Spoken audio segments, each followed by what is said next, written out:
Olá pessoal, tudo bem? Qual a melhor respiração para se executar exercícios abdominais? Existe ou não existe uma forma mais adequada de realizar a respiração, fase inspiratória e fase expiratória durante os exercícios abdominais? A resposta para essa pergunta é que sim, existe uma melhor forma, uma forma mais adequada de se executar. Não que as outras formas estivessem erradas, mas existe sim uma forma mais adequada. E hoje nós vamos tentar mostrar para vocês por que e como fazer a forma mais adequada. Primeiro vamos tentar entender o porquê que existe uma forma mais adequada de se executar os exercícios abdominais. Para isso nós temos que imaginar o seguinte princípio. Um princípio anatômico cinesiológico inicialmente. Nosso músculo reto abdominal ele se posiciona frontalmente. Ele tem a sua origem nas últimas costelas e a sua inserção na região pubiana. As fibras do reto abdominal estão nesse sentido que eu estou mostrando agora aqui, na vertical. Então, origem do reto abdominal, do músculo reto abdominal, as suas fibras e a inserção, a outra extremidade. Uma extremidade nas costelas, a outra extremidade na região pubiana. Quando o reto abdominal, com as suas fibras nesse sentido, contrai, o movimento básico que o músculo reto abdominal produz é esse que eu vou demonstrar agora aqui para vocês. Vejam bem, origem, inserção das fibras, vou contrair o reto abdominal. Com isso, se vocês notarem bem, a minha coluna fez uma flexão, principalmente lombar da coluna vertebral. Volto à posição natural. Então vejam bem, a distância entre origem e inserção ela diminui. Mesma coisa que acontece no bíceps braquial. Origem e inserção, quando eu contraio o músculo bíceps braquial, eu diminuo as distâncias entre uma extremidade e outra, entre origem e inserção. O mesmo fato ocorre com o músculo reto abdominal. Origem e inserção, no momento que eu contraio esse músculo, eu aproximo a origem da inserção, ou a inserção da origem, dependendo do tipo de exercício que eu esteja fazendo.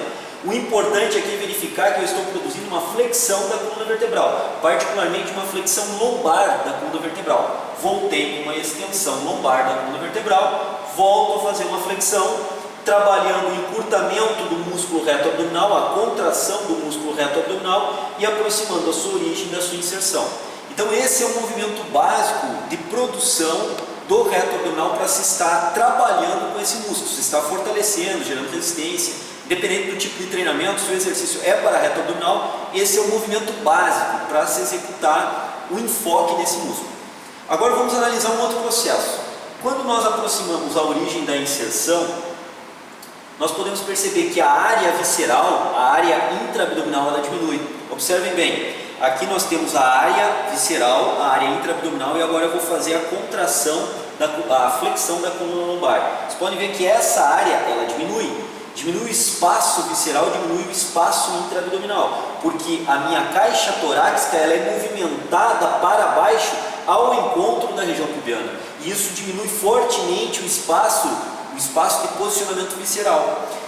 O que nós temos que entender nesse processo? Que há uma diminuição do espaço visceral e isso faz e causa um aumento da pressão intraabdominal.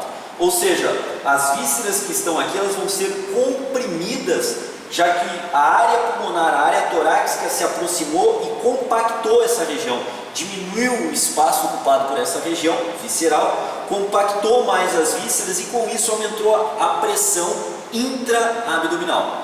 Pelo simples fato de nós fazermos uma flexão lombar da coluna vertebral, e isso volta ao natural quando nós fazemos uma extensão lombar da coluna vertebral, que é o movimento excêntrico do exercício de reto abdominal, para o músculo reto abdominal. Então, quando nós fazemos o reto abdominal, o exercício, flexão, extensão lombar, flexão, extensão lombar, comprime e volta da compressão à área visceral.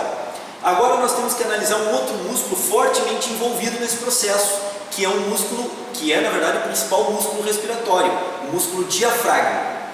Aonde está posicionado anatomicamente o músculo diafragma? O músculo diafragma ele fica anatomicamente posicionado nessa região que eu estou mostrando para vocês aqui, ó, abaixo dos pulmões e acima da área visceral. Na verdade, o diafragma está fazendo a interface, a divisão entre a área visceral e a área pulmonar, está nesse ponto aqui.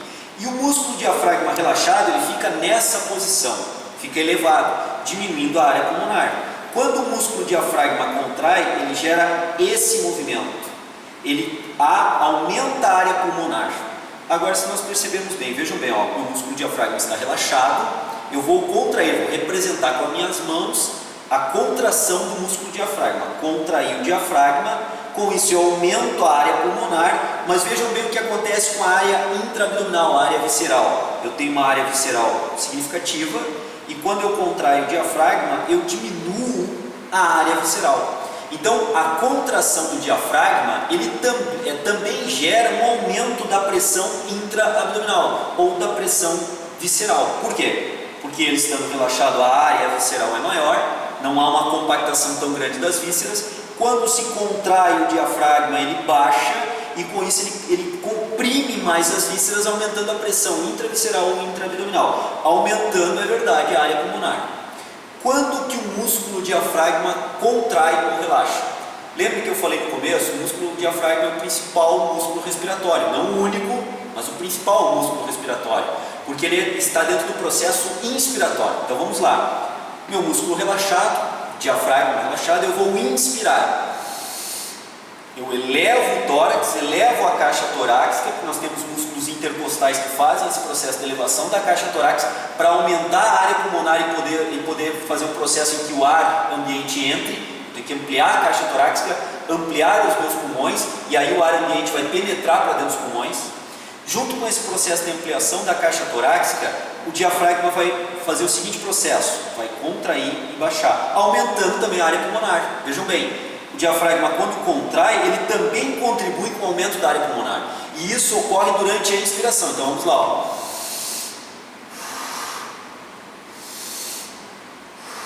Então o que nós podemos perceber? Durante a inspiração há uma elevação da caixa torácica junto com uma contração do diafragma para também aumentar a área pulmonar, fazer com que o ar ambiente entre para dentro dos pulmões. Esse é um processo fisiológico da inspiração. Só que quando nós fazemos a inspiração, vejam bem, o que aconteceu com a nossa área intravisceral, intraabdominal ou visceral? Comprimiu. Então, quando nós fazemos o processo inspiratório, nós comprimimos um pouco a área visceral, aumentamos a pressão intraabdominal. Isso faz com que esse efeito do diafragma, junto com o movimento de coluna vertebral durante a execução dos abdominais, nós temos que cuidar do processo respiratório. Porque vejam bem, quando nós fazemos o exercício abdominal, nós flexionamos a coluna. O que nós havíamos visto antes? Que a área visceral diminuiria, e diminui, aumenta-se a pressão intraabdominal. Se nesse momento, com a pressão intraabdominal diminuída, nós ainda inspirarmos, o que vai acontecer com o nosso diafragma?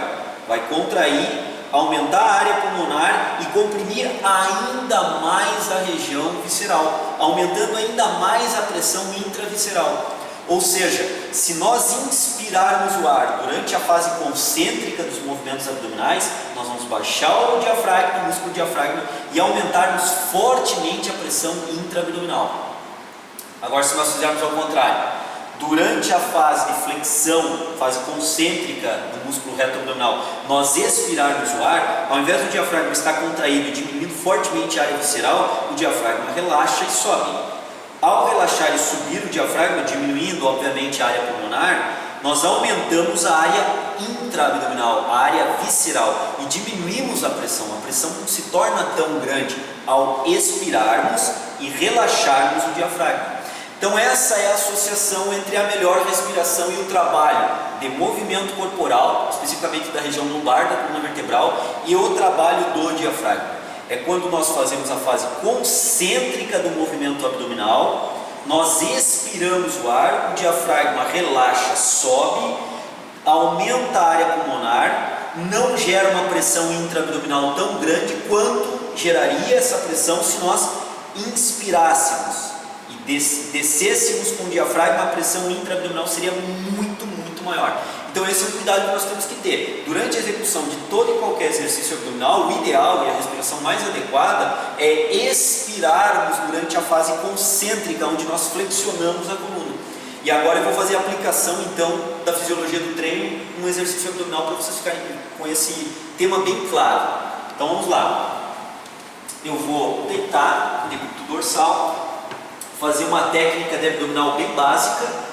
Deitei, flexionei o joelho, aproximei o calcanhar do glúteo, uma distância adequada, o joelho mais ou menos 90 graus. Vou fazer o posicionamento dos membros superiores o mais clássico possível. Mão na nuca.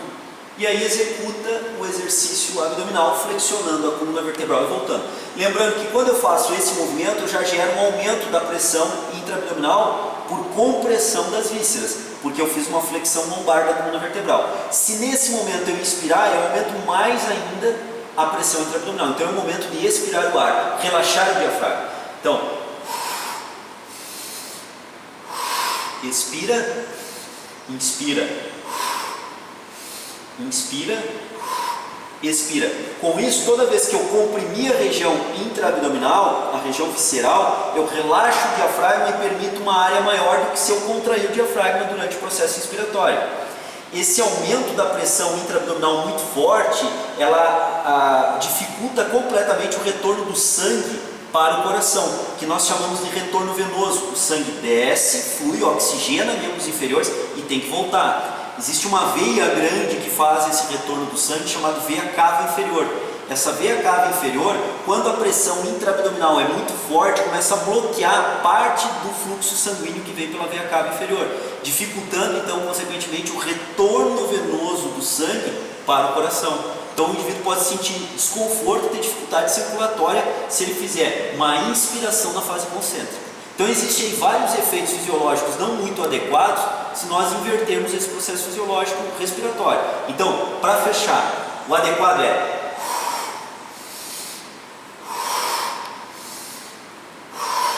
expira quando sobe, faz a fase concêntrica, inspira quando desce, faz a fase concêntrica.